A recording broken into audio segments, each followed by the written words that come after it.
এবার আসল খেলা শুরু। মাত্র একটা ভুলেই চরম বিপদে পড়ে গেলেন শিক্ষামন্ত্রী ব্রাত্য বসু। 2026 পর্যন্ত ডেডলাইন, চাকরি না বাঁচালে ভোট নাই।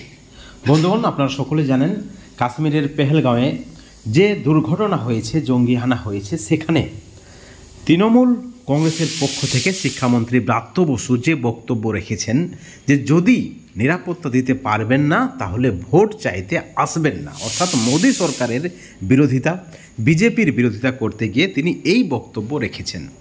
এবং শিক্ষামন্ত্রীর এই বক্তব্যকে কেন্দ্র করেই এবার যে খবর উঠে আসছে যে যদি চাকরি ফেরত দিতে পারবেন না তাহলে ভোট চাইতে আসবেন না। 2026 পর্যন্ত ডেডলাইন বেঁধে দেওয়া হয়েছে শিক্ষামন্ত্রী ব্রাত্য বসুকে তথা তৃণমূলকে। এমনটাই কিন্তু বলছেন চাকরিহারাদের একাংশ এবং বিরোধী দল বিজেপি। কারণ 2016 সালের পুরো প্যানেল বাতিল হয়েছে, সুপ্রিম কোর্ট হাইকোর্টের নির্দেশকে বহাল রেখেছে এবং এই যে চাকরি হারিয়েছে প্রায় 26,000 শিক্ষক শিক্ষাকর্মী, তার একমাত্র দায় রাজ্য সরকারের, রাজ্যের শিক্ষা দপ্তরের, এসএসসির, মুখ্যমন্ত্রীর, শিক্ষামন্ত্রীর, যেমনটা মনে করছে চাকরিহারাদের একাংশ এবং বিরোধী দল। এমতো অবস্থায় শিক্ষামন্ত্রী ব্রাত্য বসু যা বলছেন যে যদি নিরাপত্তা দিতে না পারেন তাহলে ভোট চাইতে আসবেন না, ঠিক একইভাবে চাকরিহারা এবং যারা যোগ্য চাকরি প্রার্থী তারা বলছেন যে যদি চাকরি ফিরিয়ে দিতে না পারেন তাহলে ভোট চাইতে আসবেন না।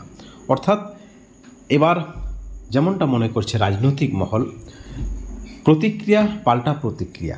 কেউ কেউ বলছেন আসল খেলা শুরু।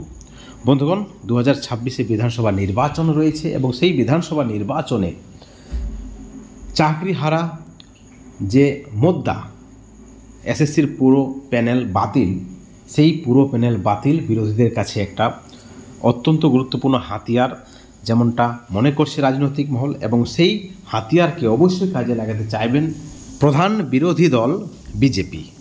বন্ধুগণ, যদি যোগ্য চাকরিদের চাকরি দিতে না পারেন, তাদের চাকরি ফিরিয়ে দিতে না পারেন তাহলে ভোট চাইতে আসবেন না।